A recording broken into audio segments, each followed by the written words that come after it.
Motorcycle adventure Dirtbike TV is proudly supported by Adventure Spec in England, Rally Raid Products, Giant Loop in the United States and Adventure Moto in Australia.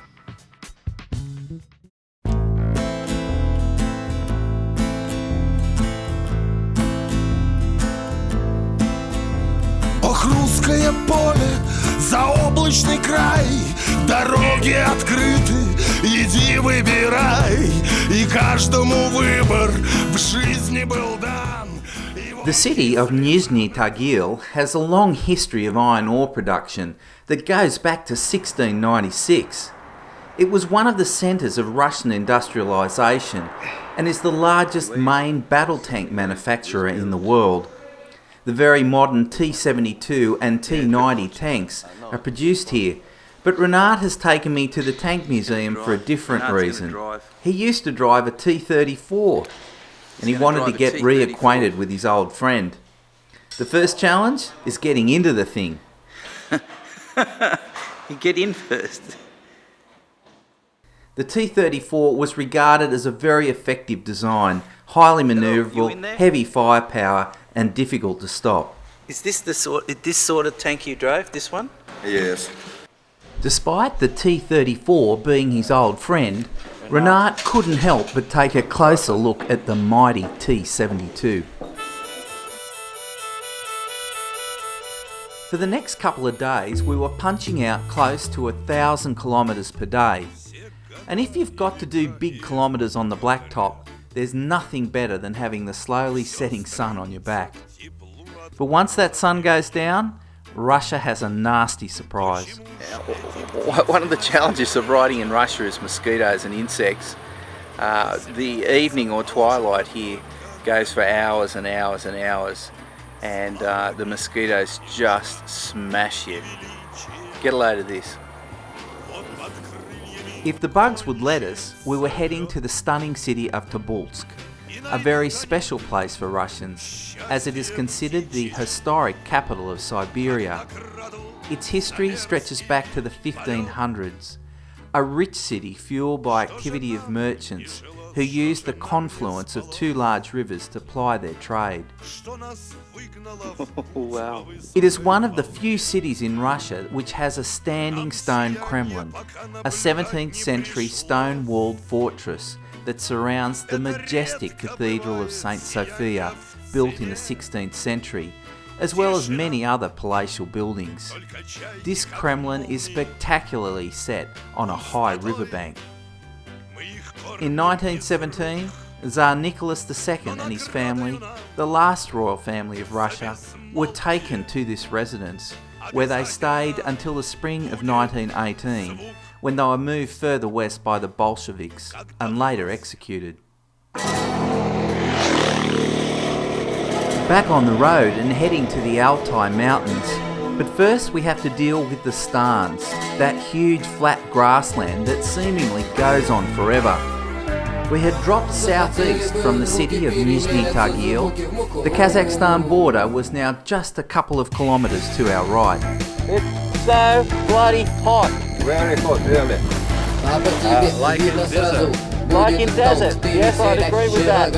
Большой знаток, а значит будет с кем вместе ступить за край. Играй шарма, мама, моя шарманка, играй. Это да, как ты, а вам откуда знать? Хочу ли я уцелеть не до того, пока душа несется в рай. Играй шарма, мама, моя шарманка, играй. Finally, after riding those flat, bloody stans for days, the Altai Mountains were in sight.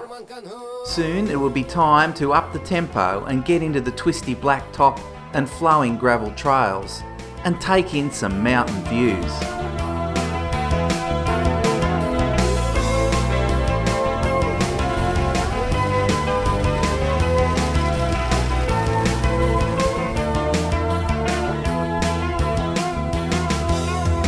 Моя шарманка, что мельница, мелит звуки, не верится. Жирно вам ее все не вида.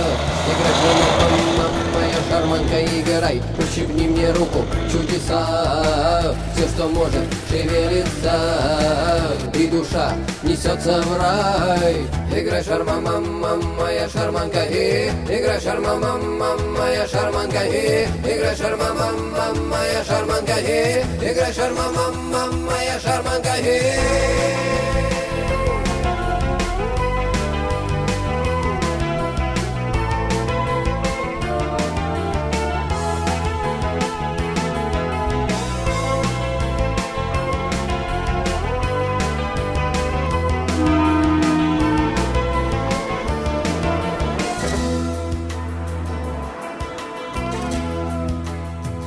We're not in Russia, we're in Austria or Europe somewhere. This is crazy.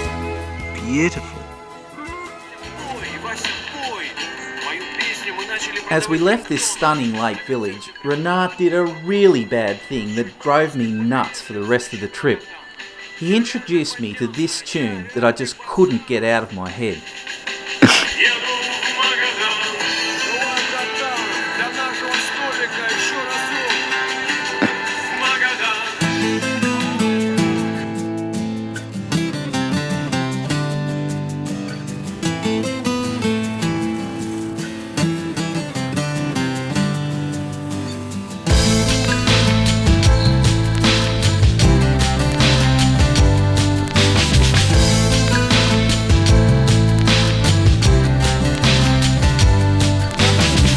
Мое место работы называется «Кафе у бобра». Каждый день в 20 вечера за синтезатором появляюсь я. Играю много старой советской фигни. Женщины просят про гранитный камушек в груди. Мужики заказывают Владимирский Централ. Однажды один мне ее 10 раз подряд заказал. Как бы я ни смотрел, работа не фонтан. 150 kilometers out of Irkutsk. Irkutsk. I was close.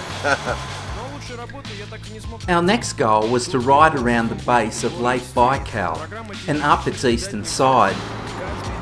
Lake Baikal, the largest lake in the world, and we're going to spend the next couple of 100 kilometres running along its eastern coast. Бродяги, судьбу восхваляя, на мотиках ехали в край. Ты откуда туда? Hello, David from Australia. Not the Kiev, that's New Zealand, right? No, I'm Australia, not New Zealand. Where are you from? Where are you from? From Slovenia. You're riding a Russian bike. Yes. I stole it. Песня дерьмо, конечно, но местным нравится. Говорят, у меня талант, и я должен прославиться. Уже толпы на входе в кафе у бобра. Все ждут мою персону, все меня встречают на ура. Хозяин бобра доволен, бабки текут рекой.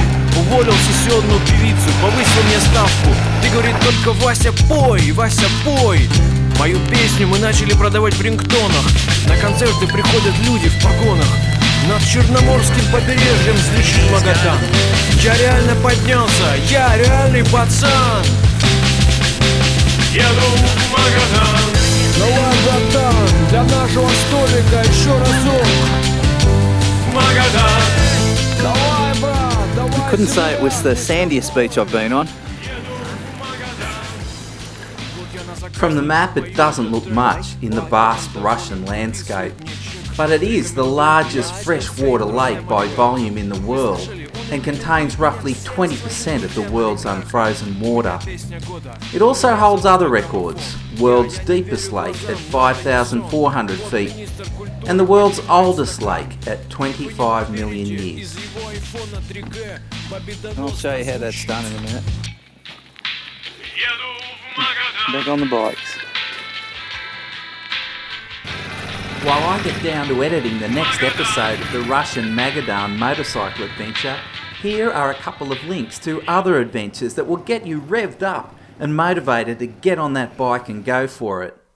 And remember, the world isn't half as scary as the nightly news would have you believe.